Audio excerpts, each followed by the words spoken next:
ስልጣን የያዘ አካል ቢሮ ውስጥ ገብቶ ከረባት ለብሶ የሚሰርቀው የ130 ሚሊዮን ጥቅምና ክብር ነው የሚሰርቀው።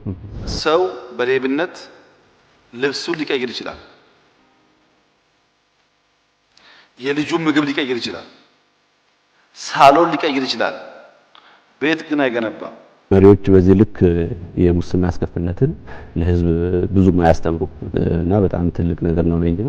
የሰሞኑን የከፍተኛ የስራ ኃላፊዎች በቁጥጥር ስር መዋል ተከትሎ በሁለት መልኩ እየተተነተነ ይገኛል።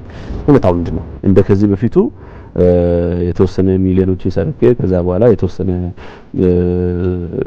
አመት ታሰርና ወጥቼ ያንን ሀብታም ሆናለሁ የሚባለው አይሰራም። በተግባርና በአስተሳሰብ ምን ለውጥ መጣ? ማለት መንግስታዊ የሚባለው ወይም ተቋማዊ የሚባለው ሙስና ኢትዮጵያ ውስጥ የመፈጠር የመከሰት እድሉ በጣም ዝቅተኛ ሆኗል። ሙስናን ከመዋጋት አንጻር ምን አይነት ቁርጠኝነትን አሳይቷል ማለት ይቻላል? ትልቁ የሙስና ወንጀል ወይም ሌብነት ወንጀል በሚያገኘው ጫካ ውስጥ ያሉ ተቋማት ነው። ሌብነት በጣም እያስቸገረን ያለ በሽታ ነው። አንተ ተሹመሃል፣ ይሄን እድል ተጠቅመህ እኛንም አግዘን የሚሉ አይነት አስተሳሰቦች በቤተሰብ ዙሪያ ያሉ ናቸው። ህዝቡ ተባባሪ እንዲሆን ሌቦች ማጋለጥ፣ አለመተባበር፣ ታክሲም ትሁን ቦታዋ በትንሽ ያልታመነ በትልቅ አይታመን። ህግ ማስከበሩ ከተለመደው ወጣ ባለ መልኩ ግን ጠንከር ያለ ይሆናል ማለት ነው። ሌቦች ልነግራችሁ የሚፈልገው ነገር ብር ታከማቻላችሁ እንጂ አትበሉትም።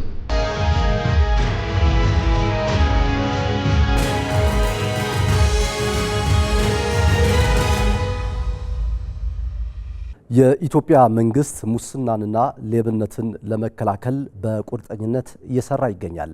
ይህም የሚያሳየው እንግዲህ ሰሞኑን በተለያዩ የመንግስት የስራ ኃላፊዎች በሌብነትና በሙስና በቁጥጥር ስር እየዋሉ ይገኛሉ። በኢትዮጵያ ሀገራዊ ምክክር ኮሚሽን የሙስናና የመልካም አስተዳደር ችግሮች ከ8ቱ አበይቱ አጀንዳዎች አንዱ ሆኖ ይገኛል።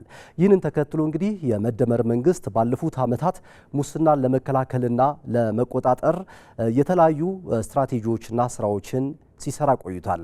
ጠቅላይ ሚኒስትር ዶክተር አብይ አህመድ ባለፉት ዓመታት ሙስናና ሌብነትን አስመልክተው የተናገሯቸውን ንግግሮች ወደ እናንተ እናስታውሳችሁ። ሌብነት ልምምድ ብቻ ሳይሆን እንደ መብት መውሰድ አደገኛ ነገር ነው። ሌብነት የኢኮኖሚ ነቀዝ፣ የእድገት ነቀርሳ ነው። እንዲሁም ሌብነት ነቀርሳ ነው፣ ሀገርን ይበላል። ትንሽም ሆነ ትልቅም ሌብነት መጥፋት አለበት ማለታቸው ይታወሳል። ስልጣን የህዝብ አደራ እንጂ የሀብት ማካበቻ አይደለም። ሌብነት የሀገርን ደም እንደ መጠጣት ነው። ማንም ሰው ከህግ በላይ ሊሆን አይችልም ማለታቸው ይታወሳል። የተወደዳችሁ ተመልካቾቻችን በኢቲቪ ወቅታዊ ዝግጅታችን ላይ በዚህ ርዕሰ ጉዳይ ውይይት የምናደርግ ይሆናል። አብራችሁን ቆዩ።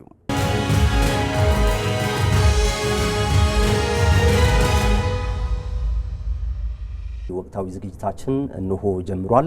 ቀደም ሲል ወደ እናንተ ማስተላለፍ እንደሞከርኩት እንግዲህ የመደመር መንግስት ባለፉት 8 ዓመታት ሌብነትንና ሙስና ለመከላከል ምን አይነት ስራዎች ሰሩ በሚል ርዕሰ ጉዳይና ተያያዥ ጉዳዮች ላይ ቆይታ እናደርጋለን። እዚህ ስቱዲዮአችን እንግዳ ጋብዘናል።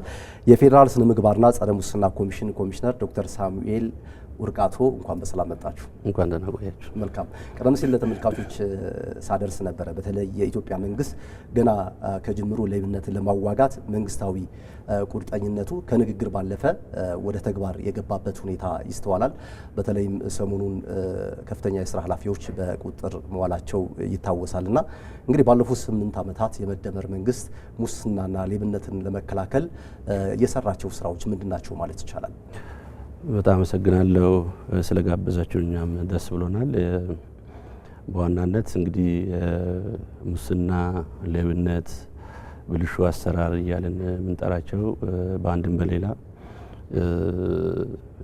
ተመሳሳይ ይዘት ያላቸው በዋናነት ስልጣን የያዙ አካላት፣ ሰራተኞች፣ የስራ ኃላፊዎች፣ የተቋም መሪዎች ሊሆኑ ይችላሉ የሚፈጽሙት ልዩ ባህሪ ያለው ወንጀል ነው እና ከዚህ አንጻር በኢትዮጵያ ደረጃ የጸረ ሙስና ትግል በአጠቃላይ እንዴት እየተመራ ቆይቷል የሚለውን በአጋጣሚ ሆኖ ዘንድሮ 25ኛ ዓመት ይዟል የፌዴራል ስነ ምግባርና ጸረ ሙስና ኮሚሽን ከተቋቋመ። እሱንም በዚህ አጋጣሚ እያከበርን ነውና አጠቃላይ እንዴት ተጓዝን የሚለውን እያየን ነበር። ባለፉት የለውጥ ዓመታት በአጠቃላይ እንዴት ተሰራ፣ የጸረ ሙስና ትግል እንዴት ተመራ፣ ምን ውጤት ተገኘ የሚለውንም ገምግመናልና ከዚህ ጋር ያይዘን ማየት ይቻላል። በዋናነት ሙስና ክቡር ጠቅላይ ሚኒስትሩ በተለያዩ ጊዜያት ለህዝብ በጣም ጠቃሚ የሆኑ መልእክቶችን እያስተላለፉ ግንዛቤ እየፈጠሩ እያስተማሩ ቆይቷል። ይሄ ምናልባት በዓለም አቀፍ ተቋማት ከኛ ጋር አብሮ የሚሰሩት እና አገሮችን በምንመለከትበት ጊዜ መሪዎች በዚህ ልክ የሙስና አስከፊነትን ለህዝብ ብዙም አያስተምሩ እና በጣም ትልቅ ነገር ነው ለኛ። ከመሪዎች በዚህ መልኩ የሚወጡ መልእክቶች ለዜጎች በቀጥታ የመድረስና አዎንታዊ የሆነ ተጽዕኖ የመፍጠር እድላቸው ሰፊ ነው። ይሄ በራሱ ተከታታይ በሆነ መልኩ ሳይቋረጥ ባለፉት 5-8 ዓመታት መጥቷል። ይሄ መልእክት የማስተላለፉ የማስተማሩ የማሰልጠኑ እና መንግስት ግልጽ በሆነ መልኩ አቋም እየገለጸ መጥቷል ማለት ነው። ይሄ ትልቅ አቅም ነው ለኛ አይነት ዲሞክራሲ ተቋም ለጸረ ሙስና ትግል የቆመ ተቋም ትልቅ አቅም ነው። ፖለቲካል ቁርጠኝነትን የሚያሳይ ነው። ይሄ በራሱ እንደ አንድ ትልቅ እድል ነው የምናየው። በሌላ በኩል የመደመር መንግስት በዋናነት አጠቃላይ የአገረ መንግስት ግንባታ ጋር ተቋማትን የመገንባቱን ጉዳይ አቅዶ እየሰራ እንደሆነ እናንተ የምታውቁት ነው። የተቋም ግንባታ ደግሞ ያለ ጸረ ሙስና ትግል ብዙም አይሳካም እና ከዛ አንጻር በደንብ ታይቶ ሙስና ካልታገልን ተቋማትን መገንባት አስቸጋሪ እንደሆነ በደንብ ተገንዝበናል። ተቋማት ደግሞ ካልተገነቡ አገር ወይም አገረ መንግስት መገንባትን በራሱ አስቸጋሪ እንደሆነ በደንብ ተገንዝበናልና በዚህ ማዕቀፍ ውስጥ የሚታይ የረጅም ጊዜ ስራ የሚፈለግ በጣም ትልቅ የመንግስት አገልግሎት ነው ተብሎ የሚወሰድ ነው። በዚህ መልኩ የኢትዮጵያ የጸረ ሙስና ስርዓት ግንባታ በደንብ በጠንካራ መሰረት ላይ እየገነባን ነው ማለት ይቻላልና በዋናነት በሶስት ምሰሶዎች ላይ የተመሰረተ ነው ማለት ነው። ከዚህ አንጻር ዋናውና ትልቁ የትውልድ ስነ ምግባር ግንባታ ላይ እየሰራን ነው። ሌላው የተቋማትን ከሙስና አስቀድሞ በመከላከል ላይ ተመስርተን እየሰራን ነው። ሶስተኛው የህግ ማስከበር ስራ ነው ማለት ነው። በእነዚህ ሶስት አንኳር ጉዳዮች የኢትዮጵያ የጸረ ሙስና ትግል እየተሰራ ነው ማለት ነውና በእነዚህ ዙሪያ ምን ውጤት ተገኝቷል የሚለውን በዝርዝር ማየት ይቻላል። ክቡር ጠቅላይ ሚኒስትሩ ዶክተር አብይ አህመድ በተለያዩ ጊዜያት ስለ ሌብነትና ስለ ብልሹ አሰራር የተናገሯቸው ንግግሮች አሉ። በመጀመሪያ የፓርላማ ቆይታቸው እንግዲህ በ2010 ዓመተ ምህረት ንግግር አድርገው ነበረ ሙስናንና ሌብነትን ከመዋጋት አንጻር። እሱን ቪዲዮ ለተመልካቾቻችን ጋብዘን ውይይታችንን በደንብ እንጀምራለን። ከቅርብ ጊዜ ወዲህ የህዝባችን ብሶት ካጋጋሉት ዋና ዋና ምክንያቶች ውስጥ ሙስና አንዱ ነው። ሙስናን ጸረ ሙስና ተቋም በመመስረት ብቻ መከላከል እንደማይቻል ተረድተናል። ሁላችንም ኢትዮጵያችን አንዱ ሰርቶ ሌላው ቀምቶ የሚኖርባት አገር እንዳትሆን ለመጠበቅ የምንችለውን ሁሉ እንድናደርግ በትህትና እጠይቃችኋለሁ። የመጥፎ አስተዳደር መስፈንን ተተግኖ የሀገራችን ቀዳሚ አደጋ የሆነው ሌብነትም ሙስናና የክራይ ሰብሳቢነት በሚል ገራገር የዳቦ ስሞች ማንቆለጳጳሱን ትተን ሀገር የሰረቀን ሌባ የምንልበት ሞራል በቁርጠኝነት መገንባት አለብን። የጠቅላይ ሚኒስትር ዶክተር አብይ አህመድ ንግግር ሰምተን ተመልሰናል። ምናልባት በተግባርና በአስተሳሰብ ምን ለውጥ መጣ ማለት እንችላለን? ይህን እንመልከተው እስኪ። በጣም ጥሩ ጥያቄ ነው። በዋናነት እንግዲህ የሙስና ወንጀል ከሌሎች ወንጀል አይነቶች በጣም ለየት የሚያደርገው በዚህ ተግባር ውስጥ በዚህ ወንጀል ውስጥ የሚሳተፉ ዜጎች ማለት ይቻላል ግለሰቦች በዋናነት የሞራል ዝቅጠት ያጋጠማቸው ናቸው። ይሄ ያስተሳሰብ በሽታ ነው እና ከዚህ አንጻር በእኛ በኩል የጸረ ሙስና እና የስነ ምግባር ትምህርቶችን፣ ስልጠናዎችን፣ ግንዛቤ ማስጨበጥ ስራዎችን በስፋት እየሰራን መጥተናል። ምናልባት እንዲህ አይነት የአመለካከት ለውጥ የአንድ ሌሊት ውጤት ስለማይሆን ብዙ ላይ ይታይ ይችላል እንጂ በተቋማት ደረጃ በየጊዜው በምናደርገው ጥናትና ግምገማዎች በጣም በተሻለ መልኩ መሪዎች፣ የስራ ኃላፊዎች፣ ሰራተኞች የሙስና አስከፊነትን በአግባቡ እየተረዱ ነው። እያንዳንዱ የወንጀል አይነትን እየተረዱ ነው። ሙስና ሊያመጣ የሚችለው ነው። ዛሬ ለአጭር ጊዜ የሚሰረቀው ነገር ነገ ደግሞ በጣም ለረጅም ጊዜ ለትውልድ የሚተርፍ አደገኛ ጸጸት የሚያተርፍ መሆኑን ብዙዎቹ እየተገነዘቡ ነው። ይሄ የአመለካከት ግንባታ ጥሩ ውጤት እያሳየ መሆኑን ተመልክተናል ማለት ነው። ሌላው ከተግባር አንጻር ተቋማት ላይ እየተሰራ ያለው ነገር በጣም ሰፊ ነው። ኢትዮጵያ ውስጥ ቀደም ብዬም እንዳነሳሁት ከክቡር ጠቅላይ ሚኒስትሩም ከንግግራቸው እንዳየነው የተቋም የጸረ ሙስና ኮሚሽንን ብቻ በማቋቋም የሙስና ወንጀልን መከላከል እንደማይቻል በደንብ ያስቀመጡት ትክክል ነው። ይሄ በዋናነት ሙስና የሚሰሩ ግለሰቦች ተቋም ውስጥ ይኑሩ እንጂ ከተቋም ውጭ ካሉት ጋር የጥቅም ትስስር ፈጥረው የሚያደርጉት ወንጀል ነውና ይሄን ተቋም ላይ መሰረት ያደረገ ወንጀል ከመግታት አንጻር በዋናነት በጣም በርከት ያሉ የሪፎርም ስራዎች ተሰርተዋል። አዋጆችን ማየት ይቻላል። እነዚህ የተለዋወጡ የተቀየሩ የተሻሻሉ አዋጆች ለሙስና በር የሚከፍቱ ማንቆ የሆኑ በጣም ችግር የሚፈጥሩ ከህግ አወጣት ጨምሮ ችግር የሚፈጥሩት እየታረሙ እየተሻሻሉ በሪፎርሙ ብዙ ችግር ፈቺ ነገሮች ተሰርተዋል፣ አይተናል። እሱን ሌላው ከተቋም ጋር ተያይዞ ዋናው የሙስና ወንጀል መድኃኒት ግልጽነት ነው። ስለዚህ ከዚህ አንጻር ሰፋ ያሉ የዲጂታል ኢንፍራስትራክቸር ግንባታ በተቋማት ውስጥ የተካሄደው ስራዎችን ወደ ህዝብ ግልጽ እያደረገ መረጃዎች እንዲወጡ እያደረገ የሚሰሩ ስራዎች ግልጽነት እንዲኖራቸው እያደረገ በሱ ላይ ተመስርተው ደግሞ ዜጎች ተጠያቂነት ችግሮች ሲኖሩ ተጠያቂነት እንዲኖር እያደረጉ ነውና ይሄ አንዱ ያየናቸው ነገሮች ናቸው። በተለይ በዋናነት በተጨባጭ ቀድመን የምንከላከለው ዋናው ጉዳይ የፕሪቨንቲቭ የመከላከል ላይ የተመሰረተ ፖሊሲ ነው ውጤታማ የሚያደርገውና ሀብት ከባከነ በኋላ ችግር ከተፈጠረ በኋላ ያንን ማስመለሱ ሳይሆን አስቀድሞ መከላከል ላይ በጣም ሰፊ ስራዎች ተሰርተዋል ማለት ይቻላል እና በዛ መልኩ የተግባር ስራዎች አሉ።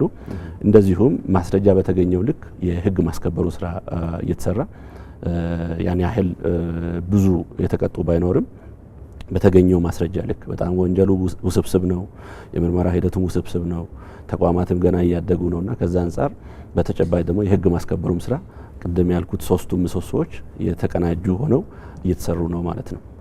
የሰሞኑን የከፍተኛ የስራ ኃላፊዎች በቁጥጥር ስር መዋል ተከትሎ በሁለት መልኩ እየተተነተነ ይገኛል። አንደኛው መንግስት ከንግግር ባለፈ በተግባር ምን ያህል ጸረ ሌብነት መሆኑን ቁርጠኝነቱ ያሳየበት እንደሆነ ይነሳል። በሁለተኛ መንገድ ደግሞ ባንዴ እነዚህ ያህል ብዛት ያላቸው የስራ ኃላፊዎች በቁጥጥር ስር መዋላቸው ስርዓቱ በሙሰኞች መተብተቡን የሚገልጹ አሉ። እውነታው ምንድን ነው? በእርግጥ ያው በሙስና ወንጀል ቀደም ብዬ እንዳነሳሁት ከዚህም በላይ በአንድ ኬስ በአንድ ወንጀል እንዲያውም ከዚህ በላይ ሊያዝ ይችላል።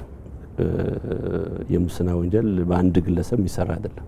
ብዙ ተዋናያን ይኖራሉ፣ ብዙ የጥቅም ትስስር የሚፈጥሩ ይኖራሉና ከዛ አንጻር የተያዙ ሰዎች ብዙ ናቸው ብሎ ብዙም መጨነቅ አያስፈልግም። ከዚህም በላይ ሊሆን ይችላል ነው። በአንዲት ወንጀል ዙሪያ የሚሰበሰቡ የጥቅም ትስስር የሚፈጥሩ ብዙ ሊሆኑ ይችላሉና ይሄ ከሙስና ወንጀል ባህሪው ጋር የሚነሳ እና ዜጎችም ይሄን በደንብ መገንዘብ አለባቸው። በሌላ በኩል እነዚህ የተያዙ የስራ ኃላፊዎችም ሰራተኞችም በአንድ የሰሩት አይደለም። በተለያዩ ተቋማት ካየናቸው ከገቢዎች ጋር፣ ከነዳጅ ጋር፣ ከትራንስፖርት እንደዚሁም ከሌሎችም ተቋማት ጋር የተያያዙ ነውና በአመት ውስጥ የተሰሩ ናቸው ማለት ነውና በዋናነት ግን በአንድ ሙስና ወንጀል ዙሪያ ብዙ የጥቅም ትስስር የሚፈጥሩ አይደለም ሀገር ውስጥ ከሀገር ውጭም የሚኖሩ ጥቅም የሚጋሩ ሌቦች ሊኖሩ ይችላሉ ማለት ነውና እነዚህ ተጠርጣሪዎች በእርግጥ በዚህ መልኩ ዜጎች ማየት አለባቸው የሚል ነው። ዘመቻ አይደለም። እኛ እያጠናን ማስረጃ እያገኘን ማስረጃው በተገኘ ቁጥር እውነተኛ ማስረጃ ሲገኝ እነዚህ ተጠርጣሪዎች ትክክለኛ ተጠርጣሪ መሆናቸውን በምርመራ ሂደት እየተጣሩ የፍርድ ውሳኔ ሲሰጥ ደግሞ ወንጀለኛ መሆናቸው እየተረጋገጠ የሚሄድ ነው። እስከዛ ድረስ ግን በዚህ መልኩ ለምርመራ የቀረቡ ናቸው ማለት ነው። ቀደም ሲል እንግዲህ ጠቅላይ ሚኒስትር ዶክተር አብይ አህመድ ኢትዮጵያ ውስጥ ያለው ሙስና ወይም ሌብነት ጥቃቅን ነው፣ ስርዓታዊ አይደለም ሲሉ በተደጋጋሚ ይደመጣሉና ሆኖም ጥቃቅኑን ጭምር ከሀገር ከመንግስታዊ መዋቅር ለማጥፋት በርካታ ስራዎች መሰረታቸው ደግሞ አይካድም። በተለይ ደግሞ የካሽ ልውውጦችን ወደ ዲጂታላይዝ የማድረግ አንዱ ቁጥጥሩ አንዱ ነውና ይህ መሆኑ ፋይዳው ምንድነው? አንድምታው የሚነግረን ምንድነው? የመጀመሪያው እንግዲህ ሙስናው የትኛው አይነት ነው ኢትዮጵያ ውስጥ ያለው የሚለውን በደንብ መገንዘብ ያስፈልጋል። ተቋማዊ ነው መንግስታዊ ነው የሚለውና አስተዳደራዊ ወይም አነስተኛ ዝቅተኛ የሆነ ሙስና ነው የሚባለውን በደንብ መገንዘብ ያስፈልጋል። እንግዲህ እኛ እንደ ኢትዮጵያ መንግስት አጠቃላይ የሙስና ሁኔታውን በደንብ ገምግመናል። ባለፉት 3-4 ዓመታት ውስጥ ብሔራዊ የጸረ ሙስና ኮሚቴ ተቋቁሞ የሚመጡ ከዜጎች የሚመጡ ማስረጃዎችን መረጃዎችን በደንብ አይተናል። አጠቃላይ ያለው ሂደቱንም አይተናልና መንግስታዊ የሚባለው ወይም ተቋማዊ የሚባለው ሙስና ኢትዮጵያ ውስጥ የመከሰት እድሉ በጣም ዝቅተኛ ሆኗል። ይሄ በዋናነት በመንግስት ቁርጠኝነት የመጣ ውጤት ነው ማለት ነው። ይሄ ክቡር ጠቅላይ ሚኒስትሩ ከእርሳቸው ይጀምራል ማለት ነው። ቁርጠኝነቱ ከእርሳቸው ጀምሮ አቋም ተይዞ በመንግስት ደረጃ አገርን ለማሳደግ ልማት ለማምጣት ዲሞክራሲያዊ ስራችንን ለመስራት ሰላም ለማምጣት ሙስና ላይ ካልተሰራ ሙስና ወንጀልን መግታት ካልተቻለ አስቸጋሪ መሆኑን በመንግስት ደረጃ አቋም ተይዟል ማለት ነው።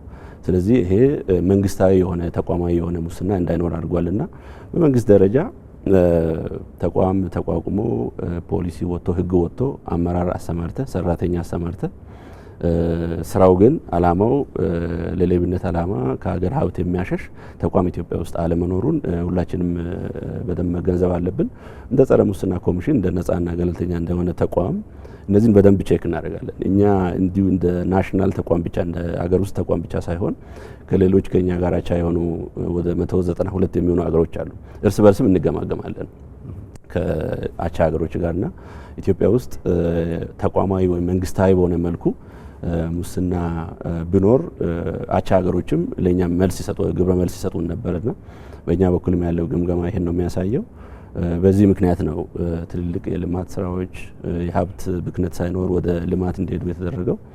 በሌላ በኩል ግን እነዚህ አነስተኛ ሙስናዎች በእኛ ሀገር ተጨባጭ ሁኔታ እንደ ታዳጊ ሀገር በጣም አደገኞች ናቸው። አንድም ከድሃው ማህበረሰብ አነስተኛ ገቢ ከሚያገኘው አገልግሎትን ከመንግስት በነጻ በአግባቡ ማግኘት ካለበት የሚወሰድ በመሆኑና በጣም ሰፊውን የህብረተሰብ ክፍል የሚያማርር በመሆኑ ህዝብንና መንግስትን ችግር ውስጥ የሚያስገባ በመንግስትና በህዝብ መካከል ታማኝነት እንዳይኖር የሚያደርግ አደገኛ ጉዳይ ነው ማለት ነው።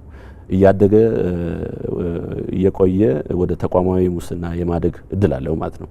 ስለዚህ ከዛ አንጻር አነስተኛ ሙስና ብለን እኛ አሳንሰን አናይም። ምክንያቱም መልካም አስተዳደር ችግር መገለጫው ነው። ህዝብ መንግስት ላይ ያለው አመኔታን ይቀንሳል። ያለውን እዛው ማህበረሰብ አካባቢ ያለውን ልማት ስራ ያደናቅፋል። አጠቃላይ ኃይል ይበትናል። ይሄ ትንንሽ አነስተኛ ሙስና የሚባለውና ከዛ አንጻር እዚህ ውስጥ የሚገቡ ሰራተኞችና የስራ ኃላፊዎች አመራሮችን ቢሆኑ እችን ነገር እየለቃቀሙ የተሰጣቸውን የህዝብ ኃላፊነት አገልግሎትን መስጠት አገልጋይ መሆን ሲገባቸው ሸቀጥ አድርገው የራሳቸውን ስልጣን የመሸጥ ባህል የማሳደግ ይፈጠርና እያደገ ተቋማዊ ሙስና ኔትወርክ የተፈጠረ የጥቅም ትስስር እየተፈጠረ የተገኘው ሀብትም የተገኘው ደግሞ ስልጣንም አዙሪት ውስጥ ያስገባንና ወደ ተቋማዊ ሙስና አገርን የሚጎዳ ሙስና ስለሚሆን በከፍተኛ ሁኔታ ጥንቃቄ የምናደርገው ጉዳይ ነው ማለት ነውና ዜጎችም ለመንግስት ይሄን እያስቸገረን ያለውን አስተዳደራዊ ሙስና አገልግሎት ለማግኘት ስንሄድ የሚጠይቁንን ሙስና ስልጣንና አላግባብ እየተጠቀሙ የሚያንከራትቱንን ይህን ቶሎ በአስቸኳይ ፍቱልን እያለ ነው ህዝቡ።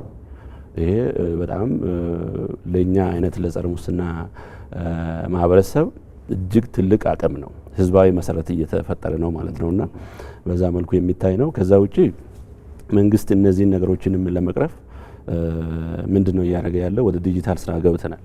ይሄ ከሰው ንክኪ ነፃ የሆነ አገልግሎት እንዲያገኝ ሰው ክፈል እንዲያርግልኝ እንዲህ ካደረክ ነው እንዲህ ማድረግ እያለ የሚያጓትተውን እንዳያጓትት ውሳኔውም ግልጽ እንዲሆን የአገልግሎት ስታንዳርድም ግልጽ እንዲሆን በአጠቃላይ የዲጂታል ስርዓት ውስጥ የሚኖረውን ጥቅም በአጠቃላይ ለመጠቀም እድል እየተፈጠረ ነው ማለት ነውና ይሄ አሁን በቅርብ ጊዜ መሶብ የሚል አይታችኋልና ያው በመደመር መንግስት ማዕቀፍ ውስጥ አንድ ጥሩ ነገር ከዚህ በፊት ያሉ ጥንካሬዎችን ይዘን እየመጣን ነው። በጸረ ሙስና ትግል ባለፉት 25 ዓመታት በጣም ድክመት የሆኑ ነገሮችን በከፍተኛ ሁኔታ እያረምን ነው። አሁን ሌላ አዳዲስ ነገርም እየጨመርን ነው። በመሶብ አሁን ማየት የሚቻለው አንዱ ነገር ተሞክሮ ለምሳሌ ከተወሰኑ አገሮች ተወስዷል። ተሞክሮ ይወሰድ እንጂ ኢትዮጵያ መሶብን ስትጀምር በጣም በተሻለ መልኩ የተለያዩ አገልግሎቶችን በማቀናጀት ዩኒፋይድ መሶብ ነው። ብዙዎቹ ሀገሮች ይሄን ነገር አላረጉም እና አዳዲስ ነገሮችንም በጣም ፕራግማቲክ በሆነ መልኩ ለኛ የሚጠቅም አምጥተን ተግባራዊ እየተደረገ ነው። ይሄ ማህበረሰቡ ከአገልግሎት አሰጣጥ አንጻር ከመልካም አስተዳደር ችግር ጋር ያሉ ነገሮችን በሙሉ በቀላሉ ከዚህ አይነት ችግር እንዲወጣ ያደርጋል። በምንም አይነት ሁኔታ አገልግሎትን ገንዘብ ከፍሎ ማግኘት የለበትምና ከዚህ አንጻር አስቻይ ሁኔታ እየፈጠረ ነው። ለጸረ ሙስና ትግል በጣም ትልቅ እድል ነው ብለን ነው የምንወስደው። መልካም። ቀደም ሲል ካነሳነው ሀሳብ ጋር ተያያዥ ነውና ጠቅላይ ሚኒስትሩም በተለያዩ ጊዜያቶች ሌብነትና ሙስናን ለመከላከል ለመቆጣጠር ብዙ መልእክቶችን አስተላልፈዋል። እሱን መልእክት ወደ እናንተ አድርሰን ወደ ውይይታችን እንመለስ ይሆናል። ቀይ መስመር ያልነውን ሌብነት ቀይ ምንጣፍ አድርገውታል። ቀይ ምንጣፍ አድርገው በነፃነት የሚንሸራሸሩበት ሰዎች እየተፈጠሩ ሄደዋል። ሌብነት በጣም እያስቸገረን ያለ በሽታ ነው። ግን መገንዘብ ያለብን ነገር ሰው በሌብነት ልብሱን ሊቀይር ይችላል፣ የልጁን ምግብ ሊቀይር ይችላል፣ ሳሎን ሊቀይር ይችላል። ቤት ግን አይገነባም።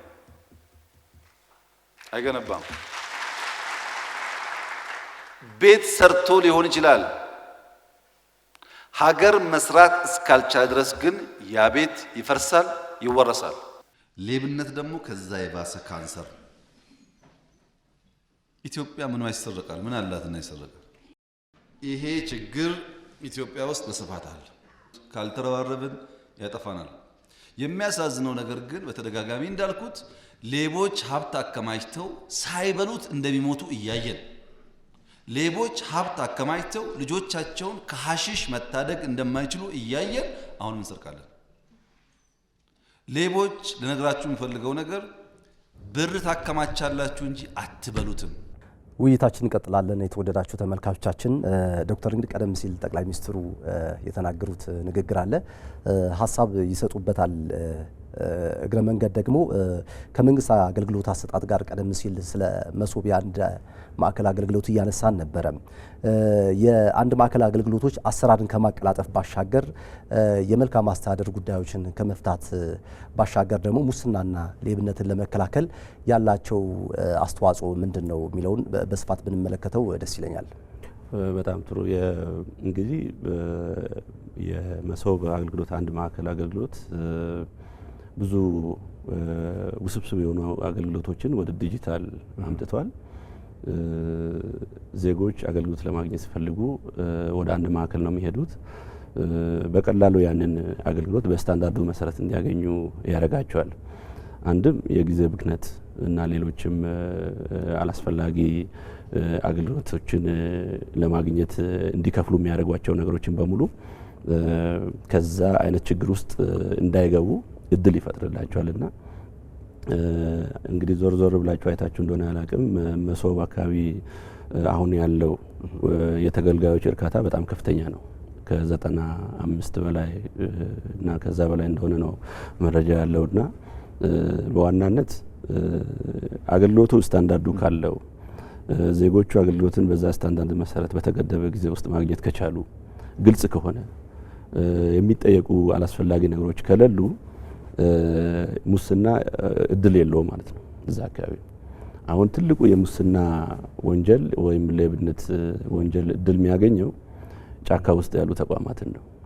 አሰራሮቻቸውን ግልጽ ማያደርጉ፣ ስነ ምግባር ጉድለት ያለባቸው የስራ ኃላፊዎች፣ ሰራተኞች ያሉባቸው ሆን ብለው አቅደው ስለሚሰርቁ እንዲህ አይነት ቆላልፈው ያስቀመጡትን እድል እየተጠቀሙ እነዚያ ተገልጋዮች በአንድም በሌላም አገልግሎትን በአቋራጭ ለማግኘት ወይም አገልግሎትን ከሌሎቹ በተሻለ መልኩ ለማግኘት ወይም አገልግሎቱን ማግኘት ባለመቻላቸው ከፍሎ ለማግኘት በሚያደርጉት ሁኔታ ይሄ ሙስና ይፈጠራልና አሁን ባለው ሁኔታ ይሄ እድል የለውም።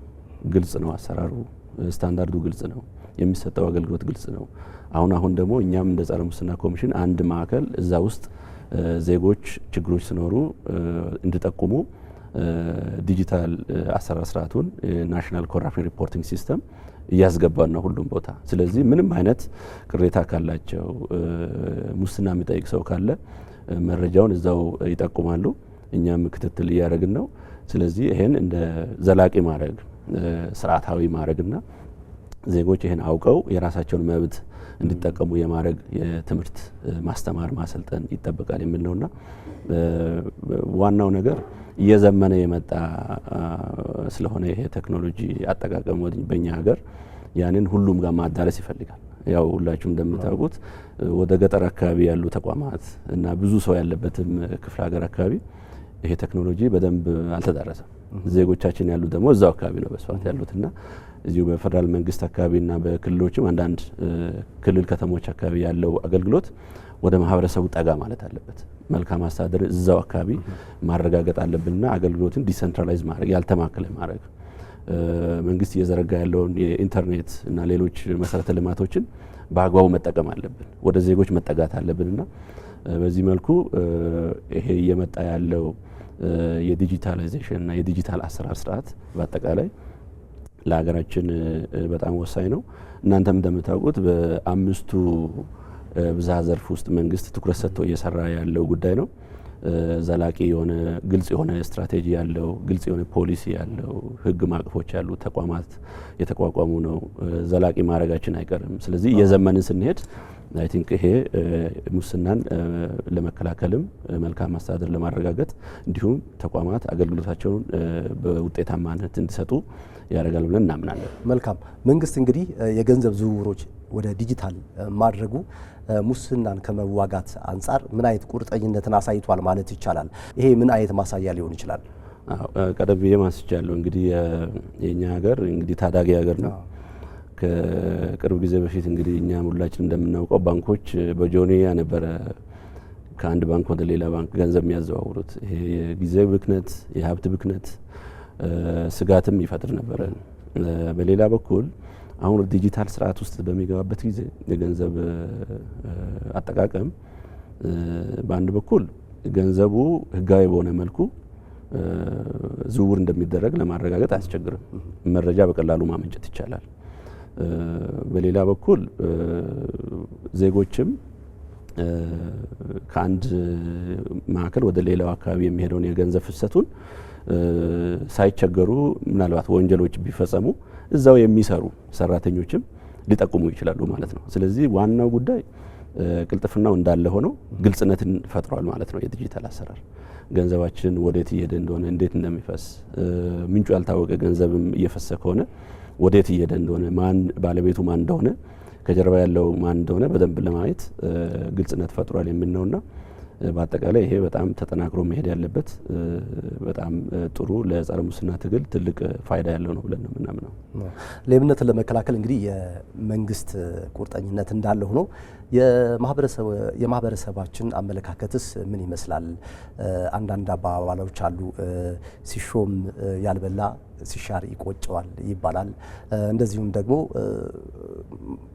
አገልግሎት የሚፈልጉ ዜጎች ትንሽ ለሻይ ከፍዬ ብገላገል ይሻለኛል የሚሉ አመለካከቶች አሉና እነዚህ አመለካከቶች ሙስናን ከማበረከታት አንጻር ምን አይነት ሚና ይኖራቸዋል? እነዚህ አመለካከቶችስ እንዴት ነው ሊታረሙ የሚገባቸው? ዶክተር እንግዲህ ከማህበረሰባችን አንጻር ሙስናን ወይም ሲሾም ያልበላ ሲሻር ይቆጨዋል የሚል አባባል እንግዲህ በሰፋ ባለ መልኩ ሳይሆን በማህበረሰብ ውስጥ ባለው በቤተሰብ በዘመድ አካባቢ እንዲሁም እዛው አካባቢ ባለው ሰው የሚደረግ ጫና ነው።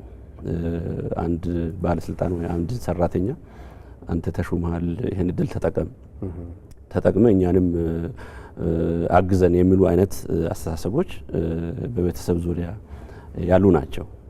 እንደዚህ አይነት አስተሳሰብ መነቀል አለበት። ሲሾም ያላገለገለ ሲሻር ይጸጸታል የሚል አይነት ባህል መተካት አለበት። ምክንያቱም በአቋራጭ ለመክበር የሚደረግ ፍላጎት ነው እንጂ ክቡር ጠቅላይ ሚኒስትሩ ቀደም ብሎ ካነሱት ወይም ከተናገሩት ማየት ይቻላል። ሌብነት ሀገር አይገነባም የሚል ጋር በደንብ ይሄዳልና በነገራችን ላይ በሌብነት ውስጥ የሚገቡ ሰዎች ለትውልድ የሚሻገር ጸጸት ነው የሚያተርፉት። ሌባ ነው ይሄ፣ የሌባ ልጅ ነው፣ እዚህ ቤተሰብ ውስጥ ሌብነት አለ የሚባል አይነት አደገኛ በማህበረሰብ ውስጥም አደገኛ የሆነ ስም ይዘ ነው የምትወጣውና በሌላ በኩል ደግሞ ሕግ ማስከበሩ ስራ አለ። የሰረቀውን ሀብት መልሰ ባጠፋው ጥፋት ልክ ደግሞ ቅጣት፣ የእስር ቅጣት ይጠብቃል። መጨረሻ ላይ እንዲሁ በተቻለ አቅም በአቋራጭ ሀብት ላግኝ ይላል እንጂ ያንን ሀብት ላይበላ ይችላል። ከዛ አንጻር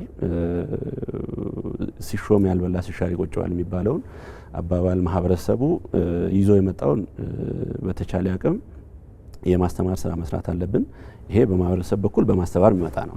በሌላ በኩል ራሱ ያንን ኃላፊነት የሚያገኝ አንድ ባለስልጣን ወይም የስራ ኃላፊ ወይም ሰራተኛ የሚሰጠውን ስልጣንና ኃላፊነት የህዝብ ኃላፊነት ስለሆነ አደራ ስለሆነ ያንን ከአገልግሎት አሰጣጥ ጋር ማስተሳሰር አለበት። አንዱ መድኃኒት እሱ ነው።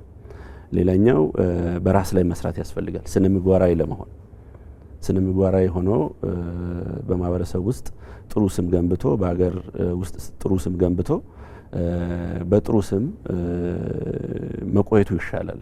ስልጣን የያዘ አካል ቢሮ ውስጥ ገብቶ ከረባት ለብሶ የሚሰርቀው የ130 ሚሊዮን ጥቅምና ክብር ነው የሚሰርቀው።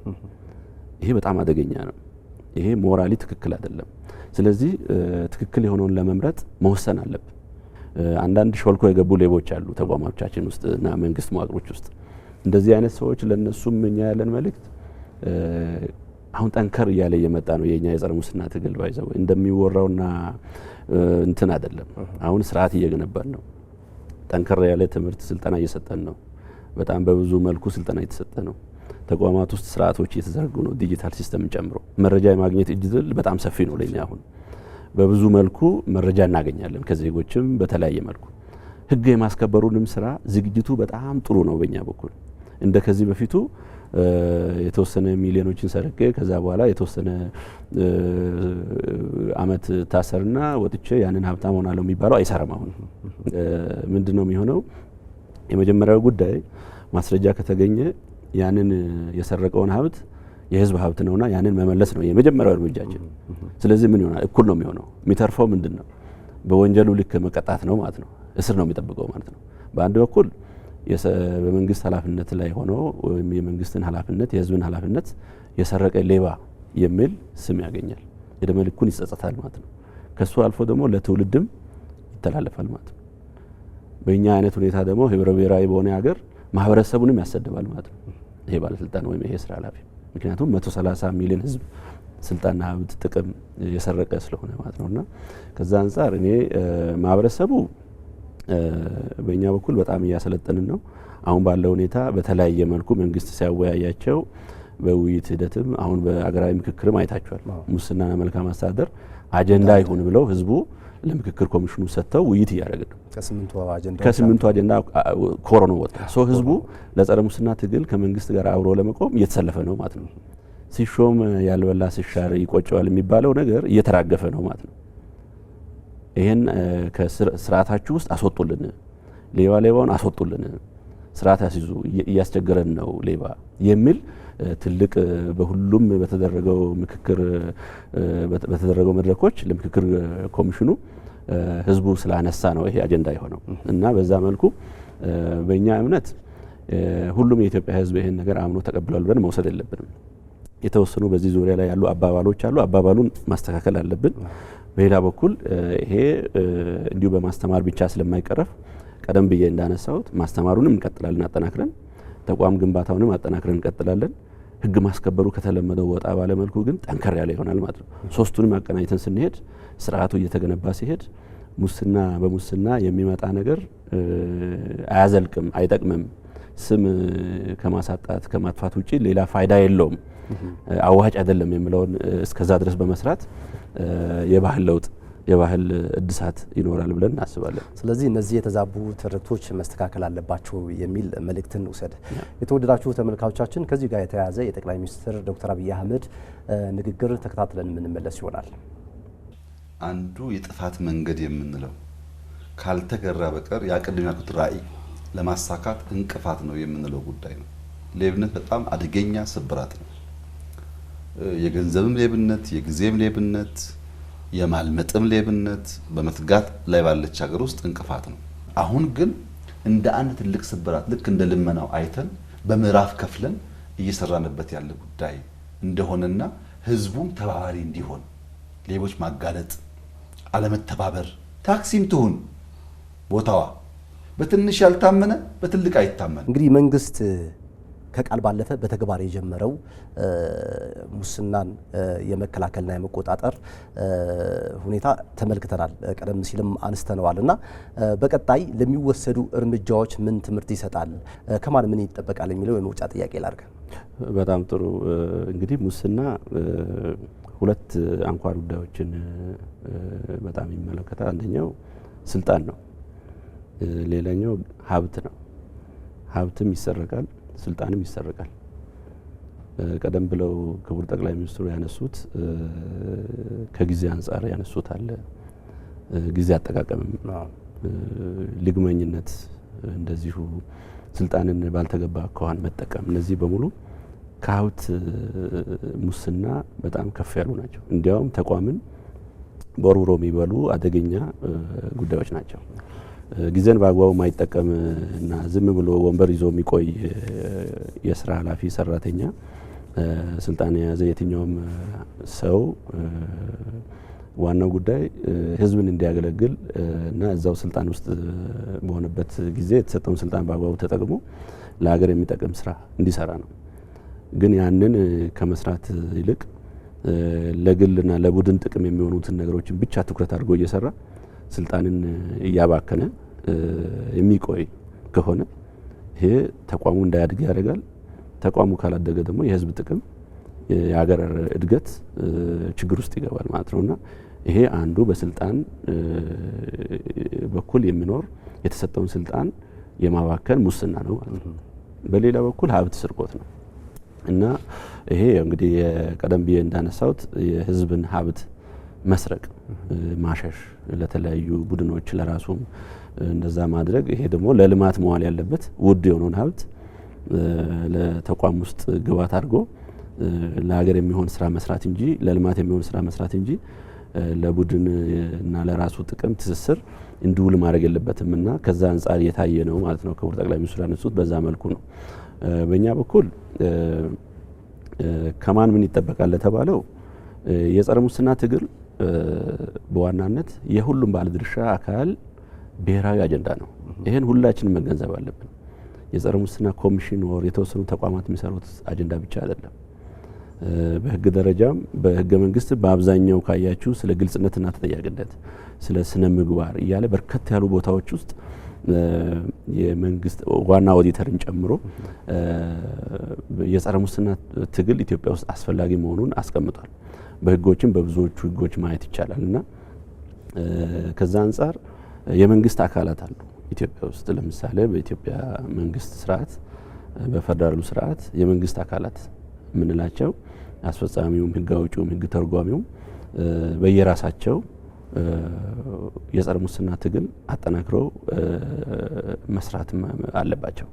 አስፈጻሚውም በራሱ ስራ ያለው ሀብትም ስልጣንም እዛው ስለሆነ ፖሊሲውም አዋጁም በእጁ ስለሆነ ስለሚያስፈጽም በከፍተኛ ጥንቃቄ ተቋማትን በማሳደግ የተቋማት የግልጽነትና የተጠያቂነት ባህል በማላበስ መሪዎችን በየጊዜው በመፈተሽ ያላቸውን የስነ ምግባር ሁኔታ የውጤታማነት ሁኔታ በየጊዜው መፈተሽ ሰራተኞችንም ጭምር እያንዳንዱ መሪ ቻምፒዮን በመሆን ልክ አሁን ጠቅላይ ሚኒስትሩ ለእናንተ ኢንፎርሜሽን ባለፈው ዓመት በሚያደርጉት ትግል ጥረት የኢትዮጵያ የጸረ ሙስና ካውንስል የሁሉም ኮሚሽኖች ስብስብ አንድ ላይ ሻምፒዮን አድርጓቸዋል በሚያደርጉት ትግል ማለት ነው።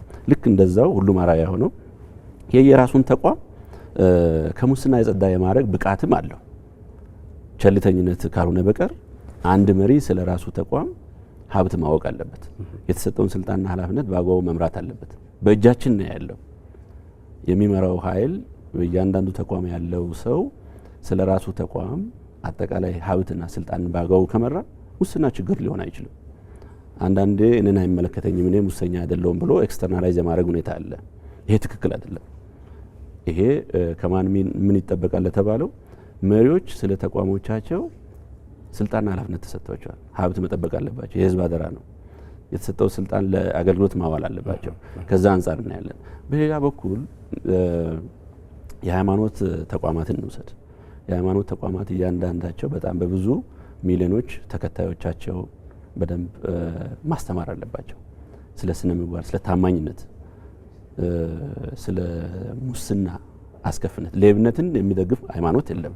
ከዚህ አንጻር መዘናጋት የለባቸውም እና ሃይማኖት ተቋማት በጣም ሚናቸው ትልቅ ነው።